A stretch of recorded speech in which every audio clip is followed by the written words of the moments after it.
నమస్తే welcome to ఇహా TV. ఏపీలో పలు కోల్డ్ స్టోరేజీలు అనధికారికంగా నడుస్తున్నాయి అంటూ ఆంధ్రప్రదేశ్ రాష్ట్ర అత్యున్నత న్యాయస్థానంలో ప్రజా ప్రయోజన వ్యాజ్యాన్ని జై భీమ్రావ్ పార్టీ అధినేత జడా శ్రవణ్ కుమార్ పిటిషన్ వేశారు. దాదాపు కోల్డ్ స్టోరేజీలు అక్రమంగా ఫైర్ సేఫ్టీ నిబంధనలకు విరుద్ధంగా నడుపుతున్నారు అని, వాటిపై చర్యలు తీసుకోవాలి అని కోరారు. పర్యావరణాన్ని రక్షించడం, మెరుగుపరచడం ఈ దరఖాస్తు ముఖ్య ఉద్దేశమని ఫిర్యాదులో పేర్కొన్నారు.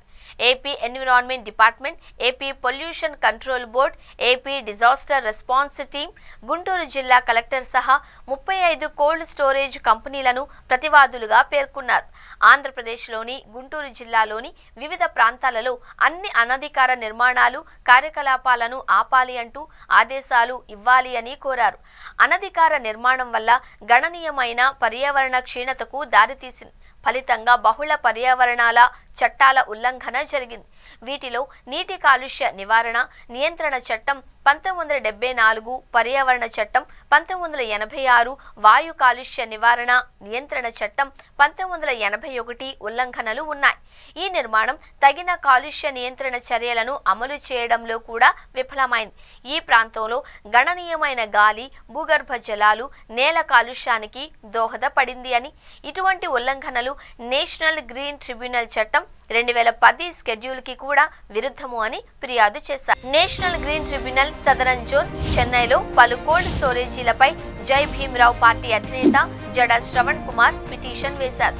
దాదాపు కోల్డ్ స్టోరేజీలు అక్రమంగా ఫైర్ సేఫ్టీ నిబంధనలకు విరుద్ధంగా నడుపుతున్నారు అని, వాటిపై చర్యలు తీసుకోవాలి అని కోరారు.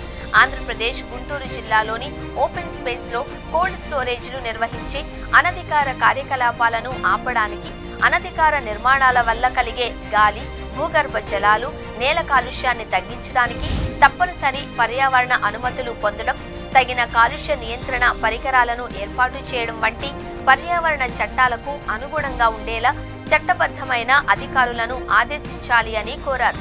భవిష్యత్తులో ఉల్లంఘనలను నివారించడానికి వర్తించే పర్యావరణ భద్రతా చట్టాలకు అనుగుణంగా ఉండేలా చూసుకోవాలి అని ప్రతివాదులను ఆదేశించాలి అని కోరారు. పర్యావరణ న్యాయం దృష్ట్యా న్యాయమైనది, అవసరమని భావించే ఏవైనా తదుపరి ఆదేశాలను జారీ చేయాలి అని ఫిర్యాదులో పేర్కొన్నారు. ఇప్పటికే పలు జిల్లాల్లో కోల్డ్ స్టోరేజీలు నిబంధనలకు వ్యతిరేకంగా నడుస్తున్నాయని హైకోర్టులో పిటిషన్ దాఖలు చేయడం జరిగింది. అనంతపురం జిల్లాలో ఉన్న కోల్డ్ స్టోరేజీలపై ఇప్పటికే హైకోర్టులో కేసు వేసిన జడా శ్రవణ్ కుమార్, గుంటూరు జిల్లా, ప్రకాశం జిల్లాలో ఉన్న అక్రమ కోల్డ్ స్టోరేజీలపై కేసు వేయనున్నట్లు తెలిపారు. ఇదిలా ఉండగా ఆంధ్రప్రదేశ్లో చాలా కోల్డ్ స్టోరేజీలు సరైన అనుమతులు తీసుకోకుండానే నడుస్తున్నాయని ఆరోపణలు వస్తున్నాయి. ఆంధ్రప్రదేశ్లో కోల్డ్ స్టోరేజ్ యూనిట్ ఏర్పాటు చేయడానికి తప్పనిసరిగా ఈ అనుమతులు, లైసెన్సులు అవసరం. ఇవి యూనిట్ సామర్థ్యం, టర్నోవర్ పై ఆధారపడి ఉంటుంది. యూనిట్ వార్షిక టర్నోవర్ 12 లక్షల వరకు ఉంటే food safety and standards authority of India certificate అవసరం. టర్నోవర్ 12 లక్షల నుంచి 30 కోట్ల వరకు ఉంటే స్టేట్ లైసెన్సింగ్ అథారిటీ నుంచి లైసెన్స్ తీసుకోవాలి. 30 కోట్లకు మించితే సెంట్రల్ లైసెన్సింగ్ అథారిటీ నుంచి లైసెన్స్ తీసుకోవాలి. కోల్డ్ స్టోరేజ్ లైసెన్సులు సాధారణంగా 5 సంవత్సరాల వరకు చెల్లుబాటు అవుతాయి. స్థానిక పంచాయతీ లేదా మున్సిపల్ అథారిటీ నుంచి బిల్డింగ్ పర్మిషన్, విద్యుత్ శాఖ పర్మిషన్, అగ్నిమాపక శాఖ నుంచి ఫైర్ సేఫ్టీ సర్టిఫికెట్, పర్యావరణ శాఖ నుండి పొల్యూషన్ కంట్రోల్ బోర్డ్ క్లియరెన్స్ తీసుకోవాలి. కోల్డ్ స్టోరేజ్ యూనిట్లో గాలి ప్రసరణ కోసం ర్యాక్ల మధ్య కనీసం 0.76 మీటర్ల ఖాళీ, గోడల నుండి 20 సెంటీమీటర్ల దూరం, షెల్ఫ్ల మధ్య 7.5 సెంటీమీటర్లు ఖాళీ వంటి నిబంధనలు పాటించాలి. అగ్ని ప్రమాదం వల్ల కోల్డ్ స్టోరేజ్ లో పంట నష్టం జరిగితే ఇన్సూరెన్స్ కవరేజ్ ఆధారపడి ఉంటుంది. కోల్డ్ స్టోరేజ్ యూనిట్ లో standard fire and special personal policy ఉంటే అగ్ని ప్రమాదం వల్ల నష్టపోయిన పంటలకు ఇన్సూరెన్స్ క్లెయిమ్ చేయవచ్చు. ఈ పాలసీ సాధారణంగా అగ్ని, పిడుగు, పేలుడు వంటి పర్సన్స్ ను కవర్ చేస్తుంది. అనుమతులు లేని కోల్డ్ స్టోరేజ్లలో అగ్ని ప్రమాదం జరిగితే ఇన్సూరెన్స్ క్లెయిమ్లు పొందడం కష్టం. ఖమ్మం, జగ్గైపేటలో జరిగిన అగ్ని ప్రమాదాలలో ఫైర్ ఇన్సూరెన్స్ పాలసీ ఉన్న యూనిట్లు మాత్రమే క్లెయిమ్లు పొందగలిగాయి.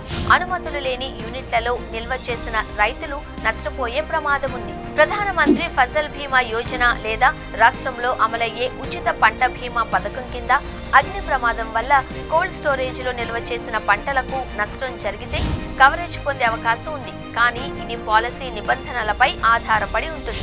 సాధారణంగా ఫసల్ బీమా యోజన పథకం కింద పంటలు పొలంలో ఉన్నప్పుడు జరిగే నష్టాలను కవర్ చేస్తుంది. కానీ కోల్డ్ స్టోరేజ్ లో నిల్వ ఉన్న పంటలకు కవరేజ్ పరిమితంగా ఉండవచ్చు.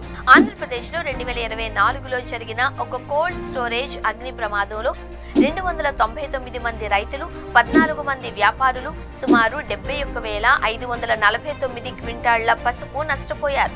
ఈ నష్టం 50 కోట్ల విలువైంది. 45 కోట్ల ఇన్సూరెన్స్ క్లెయిమ్ ఫైర్ ఇన్సూరెన్స్ ద్వారా కవర్ అయినట్లు సమాచారం. రైతులు కూడా మిర్చి లేదా ఇతర పంటలను కోల్డ్ స్టోరేజ్ లో నిల్వ చేసే ముందు ఆ యూనిట్ కు ఫైర్ ఇన్సూరెన్స్ ఉంది అని నిర్ధారించుకోవాలి అని, ఇన్సూరెన్స్ కవరేజ్ వివరాలను స్పష్టంగా అడిగి తెలుసుకోవాలి అని అధికారులు సూచిస్తున్నారు.